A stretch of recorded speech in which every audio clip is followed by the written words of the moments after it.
All right, let's get back into, I guess, recaps. I know, just kind of touch on what we didn't cover in that main topic. So we talked about some of these games, but Zach, you got another game you want to touch on first? Honestly, I'm thinking of a couple right now. So maybe if you have any in particular, we can start that off. You want me to get the ball rolling? Okay, I'll start. Yeah. I'm going to call my own team out. I'm going to start with the Colts. I'm frustrated because, Ev so far has been right. I can't dispute what he said because although we got a huge win against the Chiefs last week at home, the showing we put up against Tennessee at home was extremely disappointing. And one theme that I'm noticing with our team, and actually this goes back to last year because I've noticed this happen on multiple occasions. I don't understand what we're doing, and I got to give Frank Reich a little bit of crap because I love that man, and I wouldn't replace him for anybody because I genuinely think he's an amazing coach and a great leader. But I will say with a new offense, new team, and I understand we've had a lot of injuries and guys coming in and out in preparation or whatever, but no excuses. The part that gets me is why do we keep looking like a completely different team in the second half than we do the first? Like our halftime adjustments are as good as anybody else's. But for some reason, this has been the case in 3 separate games. The Jacksonville game, they just straight up mauled us. So I'm not going to pretend like that was, they just beat us and there's nothing to be said about that. But all 3 other games, even the game we won against the Chiefs, we were way better in the second half than we were in the first. That's how we won that game. Against the Texans, we were down 17 points going into the fourth quarter. We came back, tied that game, and literally missed a field goal that would have won us the game and promptly cut Blankenship. So we dominated in the second half. And yet again, this weekend, we did the exact same thing. We went down 24-3, and then we immediately made it a 7-point game by the end of the third quarter, scoring 14 unanswered and without a problem. And our defense went nuts in the second half. They shut them down. They didn't score a point in the second half. But that's the part that's frustrating because why are we so much better one half of the game and so much worse the other? And that comes down to coaching, I think. Like, obviously the players have to execute earlier, but I got to put that on our coaching to what are you doing schematically that all of a sudden our defense is like that much better and our offense is actually scoring points? And I'm really frustrated because I think we have a lot of talent, and I think we're losing the games that we need to win, especially divisional games. Like, even if we go beat the Chiefs or we go beat like great teams outside of the division, which is what we did last year. We beat up on the Bills, we beat up on the Patriots, we beat up on all the teams that were good when we played them, and then we lost the divisional teams, which is what knocked us out of the playoffs in the long term. And we're repeating the same pattern to start this season. It's really frustrating. So, I got to give Evan credit where credit is due. So far, we have not even lived up close to the expectations that Zach and myself have set for my Colts, and I hope we figure it out because I think we have the talent to do it, but I'm really frustrated. So I just wanted to call us out real quick. Zach, you got anything? No. Maybe I could just start us off with the next game. We've got to talk about the double doink in London, right? Oh, so good. The one thing I want to mention on the Colts is that Frank Wright, I think, is one of the many hot seat coaches, but he's the one that doesn't get talked about. I genuinely think I think he should be on the hot seat. I know I have no problem if maybe most people don't, but I also think Irsay's fed up. So if they miss the playoffs, something's got to give. I would not be surprised if Frank Reich is gone this year. But go ahead, take us across the pond, Zach. That's an interesting point, Ev, because we were talking about it last weekend too, and we were like Matt Rule and even Ron Rivera. We thought were on the hot seat. Ron Rivera he's a lovable coach. He will, if he ever got fired, he would be like the next in line to get another head coaching job. Why though? Yeah, there's a lot of frustration over there, but I didn't even really consider the Frank Reich situation, considering we're so close but not quite there yet. So I don't know. We'll see. But in terms of the Minnesota, he did. I just want to say real quick before. Sorry, Zach. I didn't mean to cut you off. I just want to say real quick. It's not like he hasn't made the playoffs. He literally made the playoffs. He didn't make it last season. He missed a bye game, but he literally made it the year before with Phillip Rivers in his first year with the Colts when he was like 41. So I think he's done enough to not put himself on the hot seat the way like a Matt Rule and Ron Rivera who haven't even come close with their respective teams. So that's all I'll say. But keep going. Ron Rivera made the playoffs. All right, okay. Sorry, I forgot about that. With like 7 wins, but yeah, I guess he did. Okay. I forgot about that terrible NFC East. Does it really matter if you make it? You didn't win. No one won. Neither of these guys won a playoff game, so I think they both should be on. All right, I know. Teach their own. That's not how I feel, but teach their own. All right, go ahead, Zach. Sorry, I didn't mean to cut you off. No worries at all. No worries at all. So let's talk about this London game. First of all, it's so funny watching these games in London. It feels like you wake up and you're like, oh heck yeah, there's football and let's do it. But then like all of the English like fans, they'll just wear like jerseys of whatever teams they support, and it's just like an excuse for them to wear jerseys. Like it doesn't even have to be affiliated to the game. So obviously I was expecting like a lot of black and gold or purple and gold in the stadium, just gold. And there was like a Falcons jersey, a Dolphins jersey. It's just like the most colorful stadium I've ever seen. So I thought that was really interesting. But overall, I think Minnesota is a team to be reckoned with, despite the fact that they should not have kept it that close. I think the takeaways is Alexander Mattison is very good. We've been saying it for a long time. He would be a starter on another team. I wouldn't be surprised if they use him as trade bait because they could probably get some value for him if they're going to rock with Dalvin. Doesn't matter. But and also Chris Olave, he's unbelievable. I mean, as a Falcons fan, Drake London is, in my opinion, the guy that has the highest odds to win Rookie of the Year, but I would not rule out Olave. He is doing amazing things for this team, outperforming Mike Thomas and a lot of the other receivers there. So just overall a good game. I think the Saints are just not very good, and I think Minnesota is one step ahead. So I think it all made sense. I'm actually gonna strongly disagree with that take after this weekend. Personally, that's my opinion because I feel like you go into this game in London. I understand it's London. I understand it's not the most comfortable of atmospheres.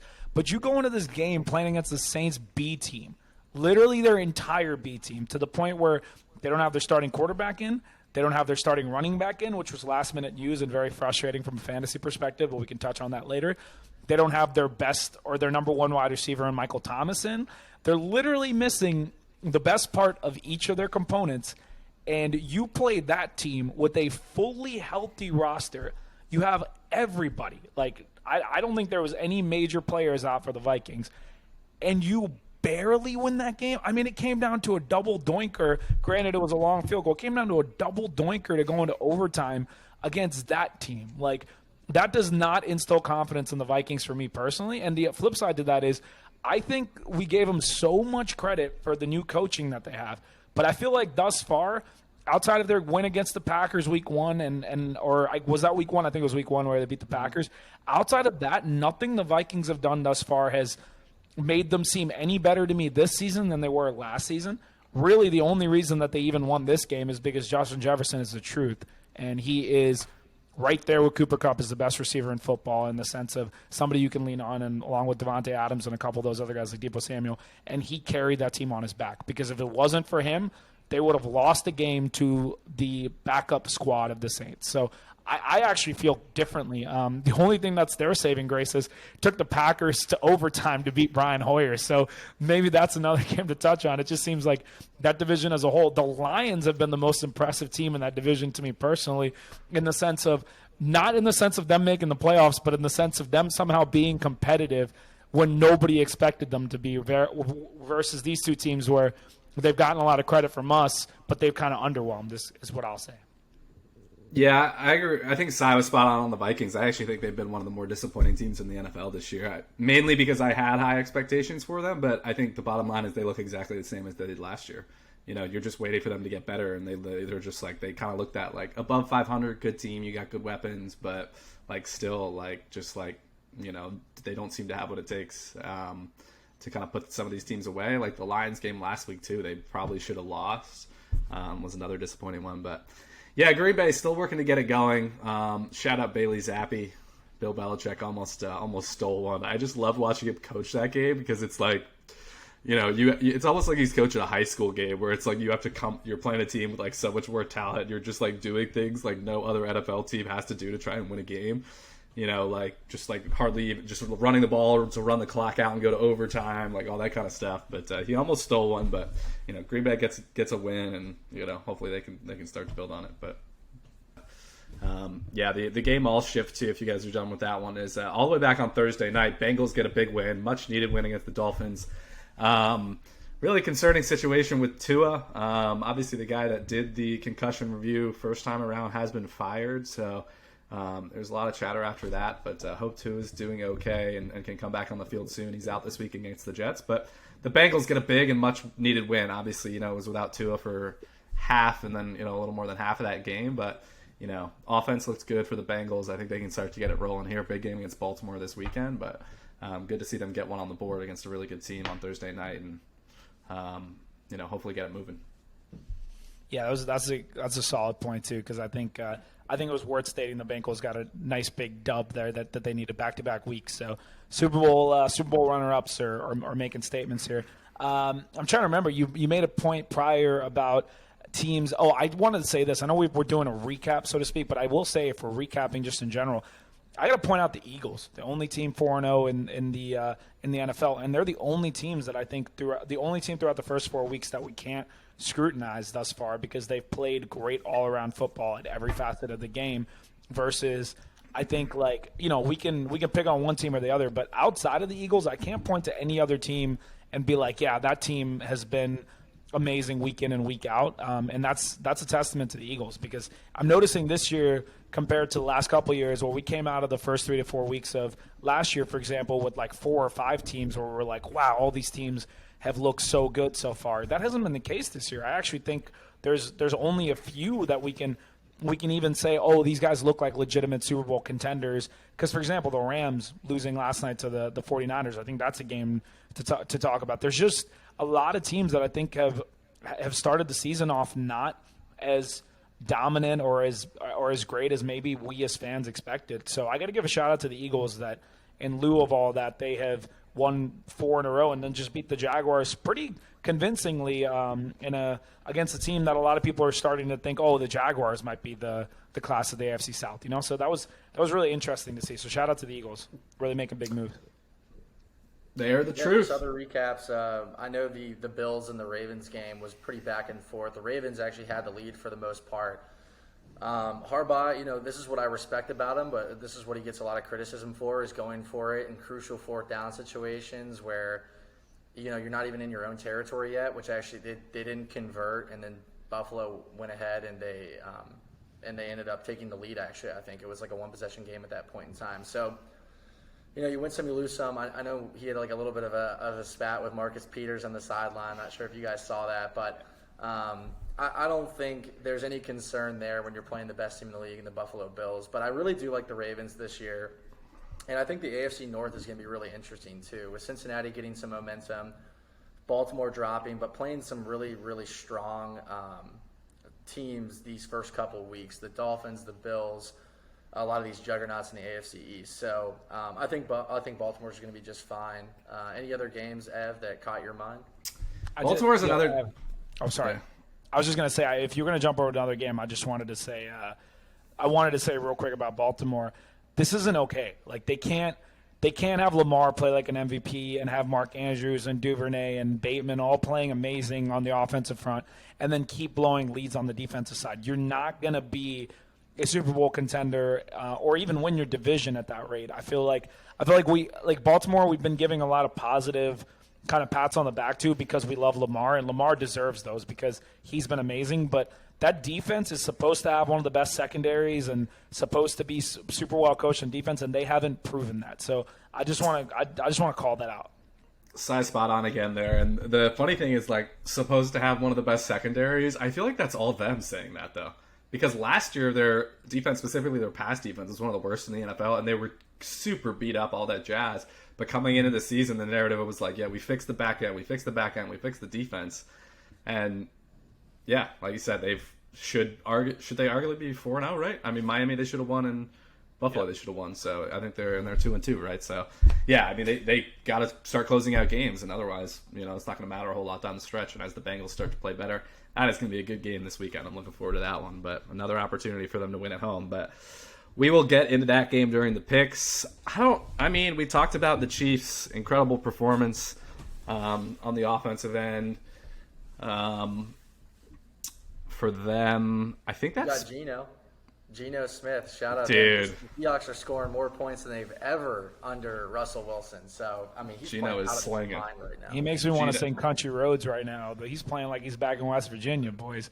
That was one heck of a showing for him, and that's one of multiple that he's had so far. So good for him, and maybe have a little bit of a career rejuvenation. Not that I expect him to be a Super Bowl quarterback or anything, but he could stick around all season with the Seahawks and get himself a little contract as a backup somewhere after the year.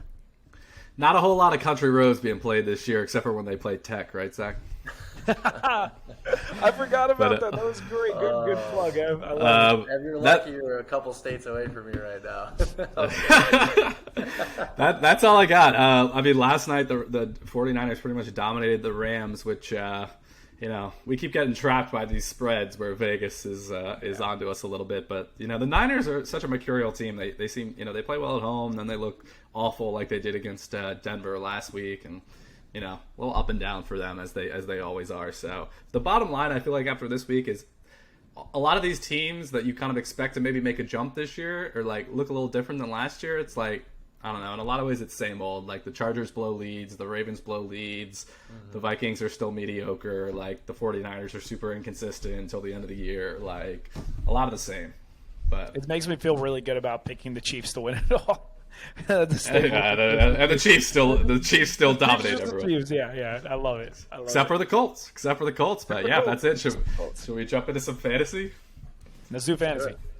All right. So I'll jump in here. So this week I think we're gonna talk a little bit more about. I know we're 4 weeks into the season. I think one thing with fantasy that we find ourselves doing very often is 4 weeks into a season, people want to overreact. Sometimes they have players that they're upset with as a result of their lack of performance the first 4 weeks, or they have players they're super high on because of their performance in the first 4 weeks.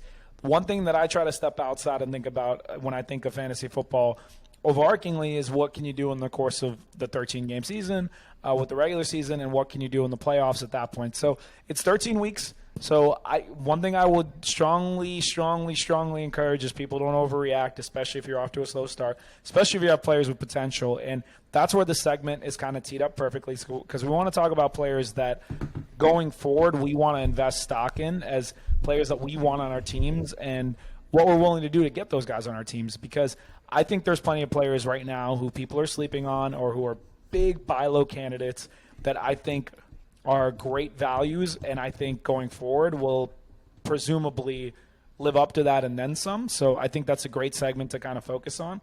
With that being said, we can each go through, I'd say 2 players, maybe 3 players if you have an extra that you would want to invest stock in right now and trade for or like to have on your team. And obviously, let's try not to be too obvious about it. I'm not going to go pick Cooper Kupp because everyone wants Cooper Kupp on their team. So let's try to think of let's try to put out guys that we expect to bounce back and be one of the better players at their respective positions going forward. So with that being said, I'll tee up Evan for the first guy that he wants to have on his teams going forward. Yeah, I feel like I'm running dry on the buy low, sell high. I'm in panic mode in a lot of these leagues. But so my big name guy, he popped this weekend. Zach mentioned him earlier, so maybe it's 1 week too late. But Austin Eckler, 3 down games. Mainly I'm looking at guys that haven't scored touchdowns. So like Leonard Fournette's another one who just did nothing over the weekend as well. But like guys that maybe have the yardage, and you generally find them to be super reliable, like Eckler, but just didn't get the touchdown performance. And then last week he pops for 3 touchdowns. So I am a little concerned about his usage, but I think as the year goes on, it'll tick back up to his normal kind of get a lot of receptions, but still get a lot of carries on the ground. The Chargers offense should be good, and he'll find his way into the end zone. So I think there's a lot of these super big name running backs like Taylor. Kamara's another. Like if you can find a way to maybe throw in another piece and get someone to sell you Eckler, that's something I'm looking at doing. Go ahead, Zebo. Yeah, for me, I'd probably go after Jamar Chase right now. So he hasn't had a lot of yardage. Actually, T. Higgins and Tyler Boyd have really superseded him in that department. Now, I think Jamar and Joe will just continue to accelerate in terms of their statistics, right? They have this Awesome chemistry that dates back to college. I just think, with Jamar being an early second-round pick, I'm sure there are a lot of people that want to shop him. But if they were, I would encourage them to keep them because they've weathered the storm, and I think he's just going to continue to get better and better. They play under an offense where they can't stick a ton of safety coverage or safety help over Jamar Chase just because of all the other weapons that they have. So I just think, if you're a Jamar Chase owner, hold him, and if you're not, try to get him because this would be a good opportunity to get him given his recent stat line the last couple weeks. So, Zach, I'm going to jump in. Was it you that sent me those Chase T. Higgins statistics from when they're on the field together, though? Like, when they actually are on the field together, T. Higgins has, I don't want to say much better stats, but he definitely has better stats than Jamar Chase. And you look at last year when Chase kind of elevated himself to, where he ended up getting drafted this year, it was really just massive games when T. Higgins was out. But if you look at games where they're on the field together, so, one of my guys might even be T. Higgins. I love T. Higgins. But I may have actually pointed that out. Maybe it was you. Maybe it was you, yeah. I don't know if I sent you the stats, but I did mention last year the thing with Jamar Chase is, and don't get me wrong, he's got the potential to absolutely win you a week with his performances. That's his ceiling. The problem with me for Chase was he was going first round, right after Justin Jefferson and Cooper Kupp and before guys like Stephon Diggs and other players like Devontae Adams. And the concern I had with Jamar Chase, and it's the concern I will continue to have this season as well, not that I don't want him on my team because, for example, a lot of people who had Jamar Chase last year won the championship.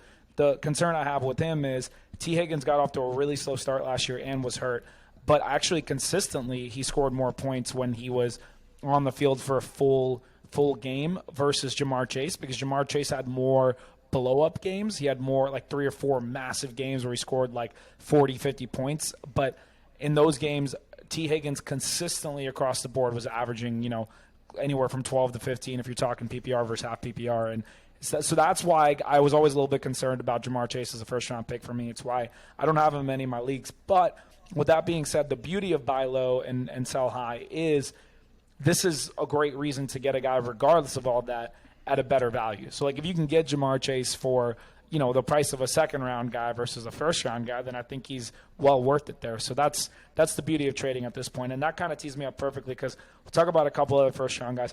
I'm actually not panicking much with reference to the elite running backs that have gotten off the slow starts. JT is an example, but I won't touch as much on him because he was the number one player in fantasy last year. So I don't think a lot of people will be selling him very quickly anyway.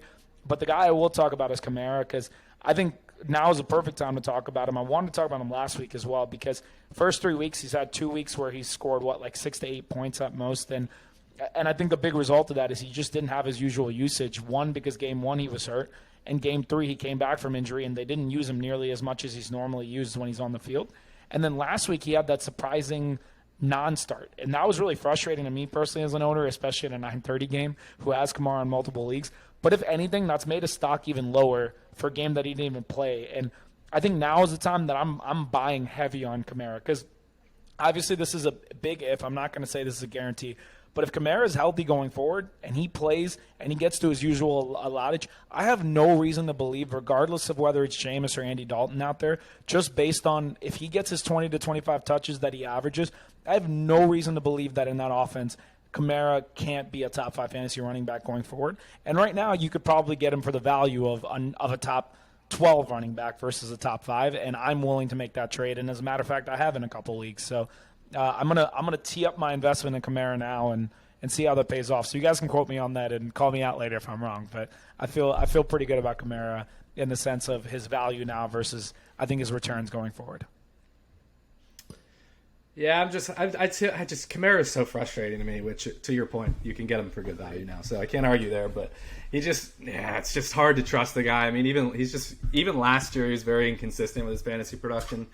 Jameis is a guy that is known not to check down. Cy and I were talking about this earlier. I think we were both hoping for Andy Dalton maybe a little more, just as kind of a check down artist. So we'll see. I mean, you can definitely get him on good value, but it's just hard for me to trust him. It depends where you're at. If you're 3-1, 4-0 especially, you can definitely take some more risk, especially with the injury risk. But if you're 1-3, I think he's too risky for those type of teams right now. So it definitely depends on where you're at. But I'll jump in with my next one. So There was a tier in the drafts this year that I absolutely loved that have been a big disappointment so far. The first was Brandon Cooks. I mentioned him last week, so I won't go in him, even though it didn't, I think, make the air. But he had a really, really solid week coming off a slow start to the year. And then his little partner where he was drafted is my guy Gabe Davis. So I think I went 3 for 4 on getting Gabe Davis shares this year, and so far he's done. Opening night, he caught a big touchdown, which was huge, and then he picked up an injury, didn't play I think one of the games. Last week he played, but he wasn't himself. And overall, the target volume's been down. So I am very nervous about the target volume overall. He's a touchdown machine, big guy. Josh Allen loves him in the red zone. But I think at this point you can get Gabe Davis for non-starter value. Stash him on your bench. Maybe he has a good game, and you can start putting him in your lineups again. And I still think the Bills can easily sustain 2 wide receivers. Diggs obviously being a 1, Gabe Davis being. I think he could even get up to a high-end 2 if he gets going. Maybe that's a little high given the low volume, but I just think you can get him for super cheap, kind of more of a not a depth piece per se, but maybe like a back-end kind of flex starter, someone that's had a decent start to the year. And he just has so much upside playing alongside Diggs, specifically touchdowns once he gets healthy, because he's still kind of nursing that injury. But that's my guy. I'm sticking to him. I'm a little bit nervous about him, real quick, Zach. I would just want to throw a little bit nervous about him specifically because Isaiah McKenzie has gone back-to-back weeks with touchdowns, and Isaiah McKenzie was a sleeper coming into this season for a lot of people because in training camp all the buzz was how much Allen loves McKenzie. Thing is, I think Davis is another guy that could very easily come out in a couple weeks and have a 40-point performance because he can pull the top off of defense. But that's my concern in that offense's targets. Even Stephon Diggs has had massive games, but also has had games where it's been a little bit reduced. So I'm a little bit concerned with how you go about receivers. Now I want Diggs. I love Diggs, but I'm just saying I'm a little bit concerned about the usage of players outside of Diggs because Gabe Davis I think has all the talent in the world, but I'm worried that the target's going to be so split up between him and McKenzie, and then their multitude of running backs that they're throwing the ball to. It's just and then you have Dawson Knox. It's just all over the place. So I'm a little bit worried about that. I think actually Drake London is probably valued around the same price because he just had a 2-point performance. And right now I would rather buy Drake London over Gabe Davis personally. That's kind of the similar tier guy that I would prefer. But I just wanted to throw that out there. Go ahead, Ziva. Yeah, just my final guy, staying in the receiver department, we'll kind of go 4th, 5th round is what I'm thinking from the draft is I would definitely buy into DJ Moore's stock, but not for the reasons why you think. There is a serious rumor buzz that he's actually going to get traded to the Chiefs within the next couple of weeks. Not quite sure why, but he would be the undisputed wide receiver 1 in Kansas City if that's what they're looking for, if they don't feel like Juju's that guy. And so it's on rumor mill right now, but it's enough to where they've actually started to ask questions in press conferences and whatnot. So keep your eye on it regardless if he gets traded or not. I really don't think Baker could get any worse than this. And I think DJ's the possession-oriented wide receiver. So if you need, someone in a PPR league or a half-point PPR league, I wouldn't rule him out, and I guarantee you can get him for really, really cheap right now. So just another guy. That's a great point, Zach, because not only for the potential of a trade, but I can't believe I'm saying this, his value and Christian McCaffrey's value goes way up, or at least a good bit higher if Baker gets benched and they put Darnold back in, because Darnold has actually proven last year he could. No, you can laugh as much as you want, but go look at Evan's reaction. I'm talking about Evan's reaction. It's actually hilarious because if you go look at DJ Moore's stats last year, especially in the beginning of the year when they had McCaffrey on the field and the offense was complete and Darnold was playing quarterback, DJ Moore was a top, I think 14 receiver in the league consistently week after week. Because one thing at least Darnold understands, I would say 99%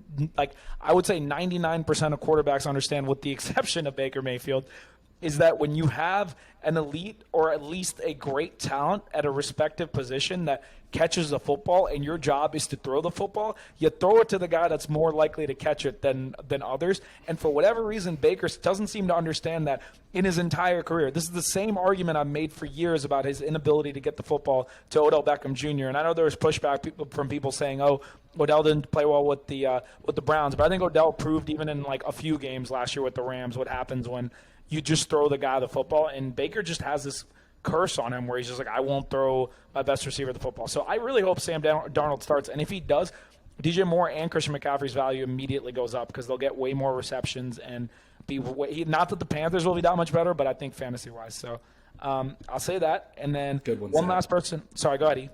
No, I was just saying, good one, Zach. I like that. I like that a lot, Z-Bro. That's a really good one. Especially if he gets traded to the Chiefs. I don't know if I see that one happening, but then that changes the game. Go ahead. That'd be interesting. I'd be curious to see if, I feel like they could probably get him for like a second rounder or something like that. They've got cap space, and he's $20 million a year. I mean, he's already in his long-term deal, so Yeah, I'm probably going to play like a second rounder. I'm actually going to go with another running back for my next pick. Now, granted, I'm not saying trade for this person because he's going to go win you a league, but we're actually talking about this off air prior to this week. And funny enough, Evan and I have had multiple trade discussions regarding this player, so I think Evan might be on the same train. But Raheem Mostert of the Miami Dolphins. I know Chase Edmonds came into the year as the guy that people were drafting in like the 8th round or high, sometimes even higher because people felt that he was going to be the starter in Miami. But I think Miami has seen exactly what we've seen over the last couple of years. Mostert is a supreme is a strong word, but he is a high-end between the tackles talent at running back when he's on the field. The problem is he hasn't been able to be on the field. But, I mean, if you watch the games, and the Dolphins are clearly showing this with usage because if you watch week after week, Mostert gets more carries and Edmonds gets less usage, even to the point where they were throwing him a couple passes last week, which was really exciting to see as a fantasy owner of Mostert because I legitimately believe that when he's on the field, he is a terrific runner of the football. And last week, I think he got like 17 carries or something like that. And every week, his usage has been going up and up. And I think they realize, especially if they're not going to spend their whole season just throwing the football 50 times, that they're going to find success by running the ball between the tackles because their offensive line can block a little bit for the run game. That Mostert is somebody that is going to have potential. So I would say do it now because he hasn't really scored yet.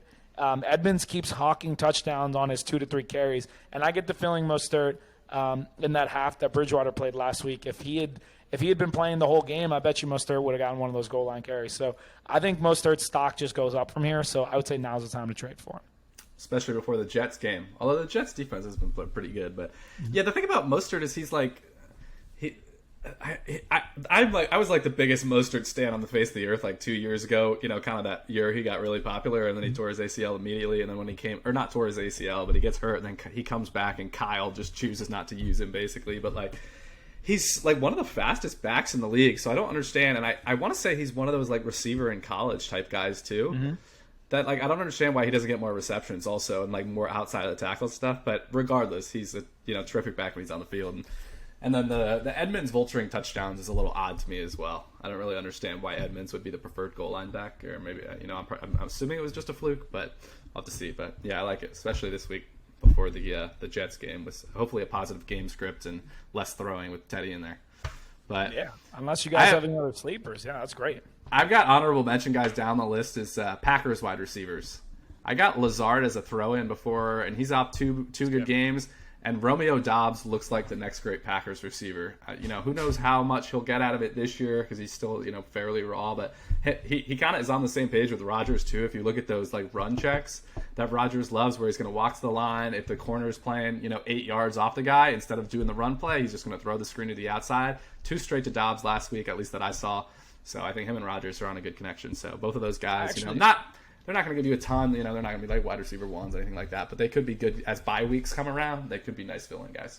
It's funny you say that because I actually wanted to bring them up, but the reason I didn't is I actually don't think they're buy low anymore because they've each had back-to-back good weeks where Lazard has had good weeks and then Dubes got touchdowns back-to-back weeks. So I actually think people are going to overvalue them in the sense of the people that own them are going to put a premium on trying to acquire them, which is why I was a little bit more tentative to bring them up. But I think that's a great point, though, Ev. I think the Packers receivers in general, and I expected that to be the case. Aaron Rodgers is going to find somebody to throw the football to, so I'm not surprised by that by any stretch of the imagination. So if you guys don't have any more honorable mentions, I think we can call it a wrap on the fantasy segment. Love it, gentlemen, and for anyone listening to this, I promise going forward, you guys are just going to get more and more fantasy football segments, sometimes maybe in an individual capacity for myself, and sometimes in this setting. So we look forward to delivering that content. And with that being said, I think we can jump into picks, and I'll let Zebo take the lead here. And good to have our resident pick guy back. All right. Oh, Oh, by the way, guys, did you see that? What's his name? The Yankees got hit number 62. Oh, he did. Judge hit it. Mm-hmm. Nice. It was a leadoff too, or I guess it was his first at bat. That's what I mean. Oh, because they had a doubleheader today. I saw, so he probably hit it to start the second one. Good for him. Darn, Alex missed it by 1 game, bro. That's a bummer. Yeah, we've been hunting this game. Oh yeah. I was there Saturday. Alex was there last night. Oh well, good for him. I'm glad he got it. Oh, you were at the game on Saturday, Ev? Yeah. Dude, that must have been so nuts. It honestly was like very anticlimactic because the game was meaningless otherwise. So it's like everyone's just waiting around for Judge, and like the weather was kind of bad, so the crowd wasn't. It was fun, but and like he got hit by a pitch the first time, walked like the second or third time, so it was kind of a bummer. But yeah. All right, you guys ready? Let's do it. Yeah. All right, so on this segment here for Mondays Down South, we're going to be looking at Week 5 and essentially looking at every single matchup and giving our picks towards who we think is going to win and whether they cover the spread or not. So without further ado, boys, let's jump into it here, starting with the Thursday night game. We're going to let Sa go last here because it is his Colts. Ev, maybe we'll kick this over to you. And the Indianapolis Colts playing in Denver against the Broncos. Right now the spread is -3 Denver's way. Who you got? Yeah, the Colts are just super beat up. Taylor, I guess, likely out. I think you guys are out Buckner and still Leonard too, right, Si? Is that right? As of right now, I don't know if we're gonna get Buckner back or not, but Leonard's definitely out. Yeah, but Leonard's basically been out all season. So yeah, and you guys have looked horrendous on the road to begin with this year. So I've got Denver winning and covering. This one's tricky for me, because I know I need to get off my Colts high horse, but Javonte Williams is also out. The reason I'm going to agree with you, Evan, is because I think they're going to try to get Melvin Gordon involved. I mean, it's not too big of a step down at the running back position. So I will take the Broncos to win, and I will take them to cover at home. You know, I will say as tough as the loss was for my Colts last week, at least in the second half, we looked like a team that had a great defense and put some points on the board. I don't think Denver did anything this weekend for me to feel like, hey, Denver's a good team this week. They lost to the Raiders. So I'm going with my Colts. Even with the bias, I'm going with my Colts this Thursday. Sounds good. Starting off with a 9:30 game in London here. We've got the New York Giants playing at the Green Bay Packers. Well, not playing at, but playing overseas. Right now, Green Bay has an 8-point spread. I'll start this one off here. I think the Giants will cover that spread, and I wouldn't be surprised if it was Giants money line, just the way they've been playing lately. I mean, Saquon Barkley is looking like crazy at 160 yards, 170 yards on the ground last week. I just don't trust the Packers as much as other people do. So I've got the Giants and a money line situation here. Oh, you are going to take the money line. I am. Let's be clear here for the analytics, Zach. All right, he's giving us a freebie, Si.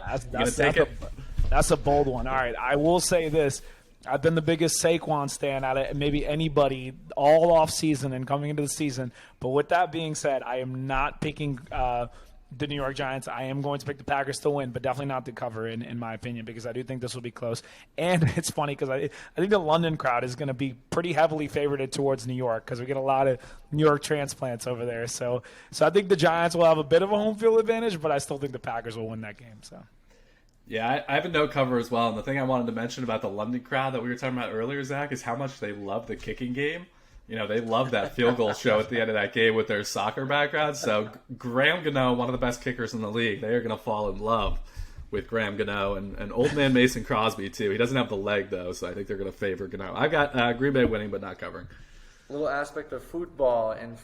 So, you know, we'll see how it goes. We'll kind of speed this along here for the next one. So I'll kick this over to you. Pittsburgh Steelers playing at the Bills. Bills -14. What do you got? Oh, wow, -14. I got Bills to win, but I'm not going to pick them to cover. Plus, I'm intrigued to see what Kenny Pickett does. So I'm gonna go Bills. Yeah, I'm a side here. Kenny Pickett, 2-3 touchdowns, but also 3 interceptions. I've got Bills, but I don't know. You know what? I've got the Bills to cover that spread. I would be surprised. I mean, when you see spreads that large, normally there's a reason for it, obviously. And the Bills have been favored by this amount beforehand, and they've blown teams out of the water. So Bills and cover. Evan, to you, the Los Angeles Chargers playing in Cleveland against the Browns. Browns fresh off a loss, a close one in Atlanta last week, and the spread is 3 for the Chargers. Yeah, Cleveland disappointed me last week, but I think this is potentially a good matchup for Cleveland at home. Chargers' run defense isn't particularly good. Chargers also, they like I said earlier, they keep it close and they sometimes play bad on the road. Plus, the West to East Coast, 10 a.m. body clock game, Cleveland money line. Yeah, I'm going to go ahead and go Chargers cover. I'm going to go Chargers cover, too. I can't believe you just said that, Evan. I thought you were the biggest one on the Chargers bandwagon, but you know what? I respect it. This is why the Matrix works. Next matchup over here, I'll start this one off. Chicago Bears playing in U.S. Bank against the Minnesota Vikings. Vikings carry a 7-point spread. I'm going to take the Vikings to win, but I just don't trust them in a cover situation given the recent events. So that's mine. Give me the spread and give me the matchup and spread one more time, Zach. Bears at Vikings. Vikings with a 7-point spread. Yeah, I'm going to go Vikings win and cover. I have one in cover, but to Zach's point, they've let me down 2 weeks in a row on the cover, so I'll take the cover, though. Side of you, Lions playing at the Patriots. Interesting details here, by the way. This is the first outdoor game for the Lions. People are worried if it's a little frivolous, a little chilly out there. This could be the first big bad game for Jared Goff, but I'll let you make that decision, Cy. Right now, the spread is -3 New England's way. Dude, Detroit is just as cold, if not colder than New England. Like, I think at this point they're probably accustomed to They it. got a dome, though. I guess that's Plus Goff's an LA guy. Hey, you know what? All things considered, I am going to pick New England to win that game just because I trust Bill Belichick's coaching a little bit more, even with their backups, put them on the road. But I do expect a fun performance from the Lions. Yeah, I love arbitrary betting tips, Zach. My favorite, is the 10 o'clock body clock, and I love that little nugget there. So give me Bailey Zappi, first career win, and cover. I've got the Lions here. I think the Lions are going to win. They need to win, and we're just going to go with that. Next game here, we got the Seattle Seahawks playing against the New Orleans Saints. So in the Caesars Superdome, New Orleans has a 5.5 spread. Ev, I think this is yours. Yeah, Saints cover, but ugh. This is going to be a tough one picking our bets for the week, gentlemen. I'm going to go Saints win, but don't cover. Saints win, don't cover. I think that's a fair estimate here. These spreads are tough this week, and it doesn't get easier for this one either with the Dolphins playing at the New York Jets. Jets fresh off a win here against the Steelers. Right now, Bridgewater's going to be a quarterback, and Miami carries a 3-point spread. I guess this is mine. This is tough. I think the Jets are actually going to win this game. So give me Jets money line at home. Robert Salah with another back-to-back win. Si? I actually picked the Jets to win last week, which was my pick of the week. But this week, I'm going to pick the Jets to lose and have Miami run real well with Mostert and go get that dub this week. Yeah, Cy seems to be a bit of a Jets whisperer so far this year. So Miami wins and covers. I think that's a terrible pick, Zach.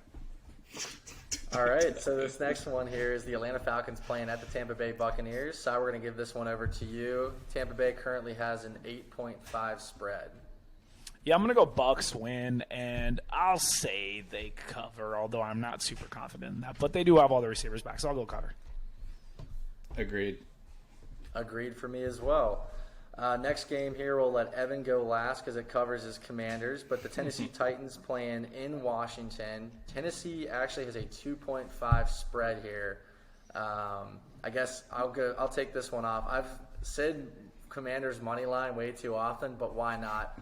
I've got Commanders money line. I think that they're a team that could at least put it back together. I don't trust Ryan Tannehill, and I think this could be a good way for them to get back on track, especially at home. So give me Commanders money line with the Tennessee spread -2.5. What was it? You said the spread was -2.5 Tennessee's way? Yeah. Darn, man. I'm going to pick Tennessee, but I hope I'm wrong. That's all I'll say. I'll say Tennessee money line. I hope I'm wrong, though. I'm glad you did because we have a rule on betting when we all pick an underdog. So I'm pretty glad you did that because I'm kind of just taking the biased choice with the Commanders. To Zach's point, as bad as it's been the last couple weeks, they play the Bears on Thursday night after this. So you can save your season and get back to 500 if you can steal this one. So I've got Commanders winning. Tennessee knows Carson Wentz. Just don't forget that. All right, continue. All right, so I'll let you kick this one off here with the AFC South matchup. Texans playing at the Jaguars. Jaguars hold a 7-point spread right now. It's an interesting one. I'll take Jaguars win, but not cover. I've got win and cover. I actually like that one. I've got win and not cover. 49ers playing at the Carolina Panthers. Right now, the 49ers have a 6.5 spread. Evan, what do you got? Yeah, I don't know why, but my analysis says that this one should be a tighter spread. So I have the 49ers winning but not covering. Yeah, I think this might be the one where the Panthers figure it out. I'm kidding. 49ers win. No doubt 49ers win this one. I won't go cover, though, because I just feel like after they won pretty convincingly last weekend, there's a little bit of regression. That's just kind of how the 49ers work. So I'm going to go 49ers win, but don't cover. Yeah, I'm going to do the exact same thing. 49ers win, but don't cover. I think the Panthers' defense is really good. They're a top 10 defense. And Jimmy G has struggled before. I feel like the 49ers will play really well some games and then not so well the other games. So give me 49ers win, but no cover. Zach, why do the Panthers keep getting like 4 o'clock primetime games? I mean, it's like sort of prime time, but like this is 2 weeks in a row. It's ridiculous. Yeah, but, so anyway. we have a large fan base now, which doesn't make any sense. But we also got a good bit of Zach's home team bias with the top 10 defense Panthers thing. All right, continue. From that comment. Just ignoring it at this point. Cowboys playing at the Rams. What's the spread on this one? 4.5. Los Angeles is away. Si? Cowboys at the Rams, 4.5 Rams away. All right. I love you, Cooper Rush. There is thoughts that Dak Prescott might be back this week, but I'm taking Rams to win and cover. I think they gotta make a statement after last week. So Rams win and cover. Wait, is this game in LA? Yep. Ooh, yeah, I got win and cover. Win and cover as well, especially after that last performance. I think it's going to be Cooper Kupp's game, not Cooper Rush's game next week. So this last one, or actually a couple more games, the last 425 game, Philadelphia Eagles playing in Arizona against the Cardinals. Philadelphia has a 5-point spread. Ev, I'll let you kick this one. Yeah, I'm going way out on a limb on this one. But I'm desperate to find some upsets this week because there's always a couple. So give me the Eagles' first loss of the year. I'm leaning into Arizona a little bit. After watching this game last week, I'm even more confident in the Eagles. And the main reason why is the Cardinals start so slow, and then they claw their way back into it. But the Eagles start so fast and get a lead super early. So I think this is actually my lock of the week. I think Philadelphia easily covers this 5 points. You know, what's crazy about this is I think the Philadelphia Eagles have proven they do it both ways, because last week they went down against Jacksonville by 2 scores and came back and won, and prior weeks they've been up. But that's the beauty of their team because they're well-rounded. So I'm definitely going Eagles in this one because I just don't trust Cliff Kingsbury and Kyler's scramble and figure it out situation. So Philadelphia win and cover. 100%. 8:25 game on Sunday night. Bengals playing at the Ravens in Baltimore. I'll kick this one off here. Baltimore right now has a 3-point spread.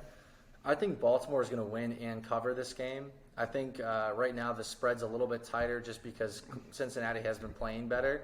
But I just think given the opportunities that Baltimore's had at home, it's a scary place to play. I think they go in and they take care of business at 8 o'clock. Plus there's a lot of bad blood from last year with the Bengals getting the best of them despite injuries on the defensive front. But I just think this is Baltimore's time to win.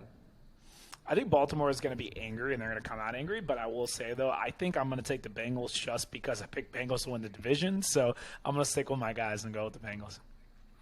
Yeah, Baltimore keep.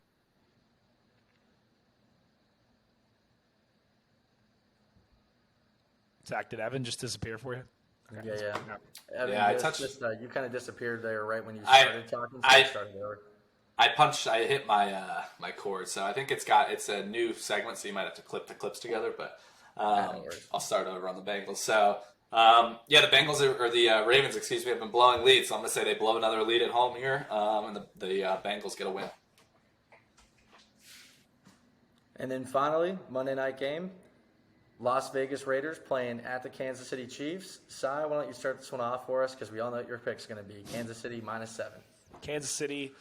I'm not going to pick them to cover, though. I'll pick Kansas City to win. I don't feel very confident that they'll cover mine. I actually think they'll win by a touchdown. So if I could pick even, I'd pick even. I got to cover here. I like the Raiders, no though. cover. No cover. Going to be a tough week, boys, but we're 0 for 4, so maybe a tough week is what we need here. I think that kind of wraps it up. There you go. Oh yeah, All right. I was curious, do we have any picks analytics from last week? Yep, we got a new leader this week. Cy has regained the lead by 1 game over myself. Let me check for sure. Yeah, Cy's at. I think I did some wrong math.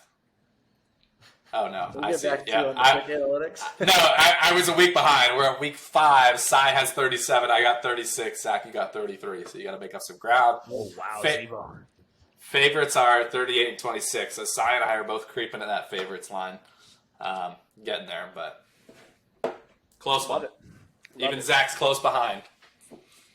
Love it. All right, boys. Well, gentlemen, I think that kind of wraps it up. I know we keep all jumping in the air at the same time. Sorry, gentlemen, but I will say with that was a reflection of what we have done. But I think going forward, expect more segments that are a little more creative, like what we came up with this week. I want to give a shout out to Mr. Zach McCulick for coming up with that idea. But we're excited to kind of bring you guys a little more unique content. So look out for that. Follow us on YouTube, subscribe, follow us on Spotify, Instagram, all the platforms, Twitter for our bets, and we'll keep providing the content and look out for some new posts. So thank you, everybody, and that was Mondays Down South.